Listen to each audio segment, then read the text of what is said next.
तो record voting हुई है, लेकिन बड़ा सवाल यह है कि इससे किसको फायदा होगा। क्या टीएमसी एक बार फिर से सत्ता में आएगी, चौथी बार ममता बनर्जी मुख्यमंत्री बनेंगी, या इस बार कमल खिलेगा? क्योंकि एड़ी चोटी का जोर दोनों ही पार्टियों ने पूरी तरीके से लगाया।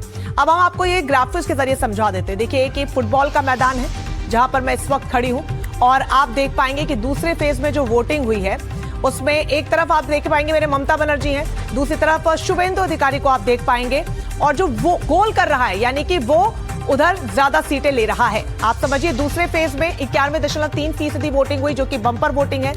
2021 और 2026 की बात करें तो नॉर्थ 24 परगना आप देखिए 80.7% वोटिंग हुई थी, लेकिन इस बार 89.74%। ये आंकड़ा देखिए कितना बड़ा अंतर है। साउथ 24 परगना की बात करें तो 2021 में 82.91% वोटिंग हुई थी, और यहां पर भी देखिए 90% तक का यह आंकड़ा छूता हुआ।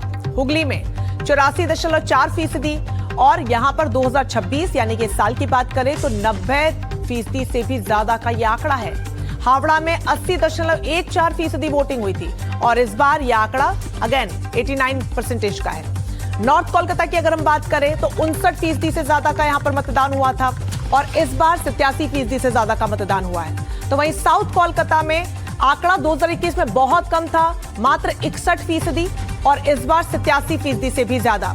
तो वहीं नादिया की बात करें तो 2021 में 85% मतदान हुआ था, और इस बार 90% का आंकड़ा पार कर गया है। पूर्वी वर्धमान की बात करें तो 86% से ज्यादा की वोटिंग हुई थी, और इस बार 92% से ज्यादा की वोटिंग हुई है। और इस तरह दोनों चरणों को कुल मिलाकर मतदान फीसदी की बात करें तो 92.47% ये रहा, जो आंकड़ा बहुत बड़ा है। पिछले 6-7 दशक में जो नहीं हुआ, जिसकी कल्पना भी मुश्किल थी, वैसे निर्भीक वातावरण में बंगाल में इस बार वोटिंग हो रहा है। ये देश के संविधान और देश के मजबूत होते लोकतंत्र का पुण्य प्रतीक है। तो लोग कहेंगे, लोगों का काम ही कहना, हमारा काम ही करना, और हमारा काम मोस्ट इम्पोर्टेंट है जीतना। तो हम जीत के आ रहे हैं। पहले फेज में तो ये पता ही चल गया है, इसीलिए इतना डेस्परेट हो रहे हैं, और जीत के तो हम ही आ रहे हैं, तो कोई प्रॉब्लम नहीं है। बंगाल में आदरणीय दीदी ऐतिहासिक वोटों से जीतने जा रही हैं। पहली बार देखने को मिल रहा है कि जो एडमिनिस्ट्रेशन है पूरा का पूरा ऊपर से नीचे तक उसके पैरेलल स्ट्रक्चर तैयार कर दिया सेंट्रल फोर्स का। ऋतिक एक बार फिर से हमारे साथ जुड़ गए। रितिन, जो आंकड़े सामने आ रहे हैं 2021 की बात करें मतदान के और 2026 की बात करें तो जमीन आसमान का फर्क है। हालांकि सबसे ज्यादा जो वोटिंग 2011 में हुई थी 84%, और उसके बाद अब तक की सबसे ज्यादा ये वोटिंग मानी जा रही है। ये किस तरीके का संकेत इसे बंगाल की राजनीति में समझा जाए? देखिए, एक चीज हमें समझना पड़ेगा, क्योंकि इतना हाई पोलिंग परसेंटेज के कारण ये भी है एसआईआर। देखिए, एसआईआर के तहत जो मृत और डुप्लीकेट डबल एंट्री जो वोटर था उसे घटा दिया गया है। तो यानी जो कुल वोटरों की साइज है वो वैसे ही कम हो गया है। लेकिन मैं वो बताऊं कि ये हाई टर्नआउट जो है वो हर वक्त जो पॉलिटिकल जो दिग्गज जो कहते हैं कि एंटी इनकम्बेंसी की तरफ जाता है। क्या वाकई में ये हुआ है? तृणमूल कांग्रेस का कहना है, कई सारे राज्यों में देखा गया है कि हाल ही में ये जो स्ट्रैटेजी है ये काम नहीं करता, ये जो है मैथमेटिक्स काम नहीं करता। उनका कहना है कि वो देखते आए हैं कि कई बार ऐसा हुआ है कि हाई टर्नआउट जो है वो सत्ता पार्टी के पक्ष में गया था। पिछली बार मैंने जब ज्वाइन किया था उसके बाद मैं आनंद फानंद में कुछ तृणमूल नेता को फोन किया कि जो नॉर्थ 24 परगना बॉर्डरिंग डिस्ट्रिक्ट में है, भाई इतना भीड़ का कहां से आ रहा है, ये भीड़ किनके पक्ष में किया है?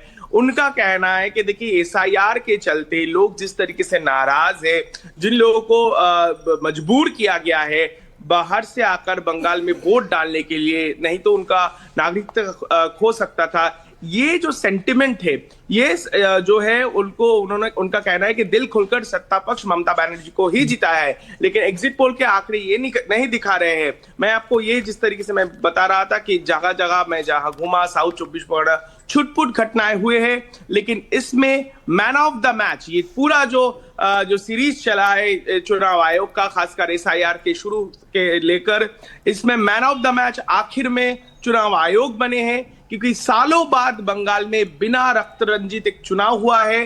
बंगाल के वोट अपने मताधिकार का प्रयोग खुलेआम किए हैं और दिल खोल कर किए हैं, मानो जैसे एक फेस्टिवल था।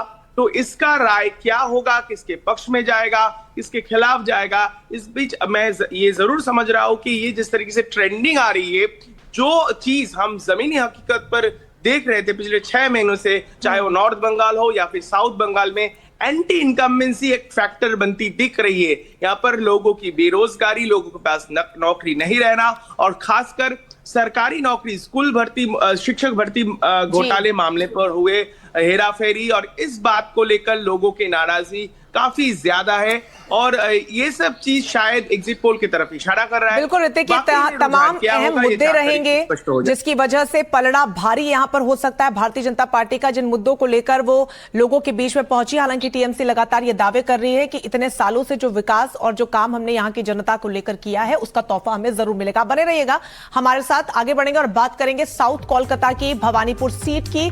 अब यहां पर मुकाबला बहुत ज्यादा दिलचस्प बना हुआ है। बंगाल की सीएम ममता के सामने शुभेंदु अधिकारी एक बड़ी चुनौती यहां पर दे रहे हैं। ये टीएमसी का गढ़ मानी जाती है सीट। SIR के बाद भवानीपुर सीट पर 51,000 लोगों के नाम कटे हैं, और SIR से पहले की बात करें तो भवानीपुर में 2,06,000 से ज्यादा वोटर थे। ममता और टीएमसी के लिए सीट बहुत सुरक्षित भी मानी जाती है। 2011 से इस सीट पर ममता की पार्टी का कब्जा है। ममता बनर्जी इस सीट से 3 बार चुनाव जीत चुकी है। समझिए कितनी पकड़ उनकी वहां पर मजबूत है। 2011 इसमें शामिल है, 2016 और फिर 2021 में उपचुनावों में जबरदस्त यहां पर 2021 में उन्होंने जीत हासिल की थी। 2021 में ममता को नंदीग्राम सीट से हार का सामना करना पड़ा था, और तब ममता के करीबी रहे शुभेंदु ने 1956 वोटों से जीत हासिल की थी। हार के बाद ममता ने भवानीपुर सीट से उपचुनाव लड़ा और जीता भी। नंदीग्राम में ममता को हराने के बाद शुभेंदु अब भवानीपुर में टक्कर दे रहे हैं।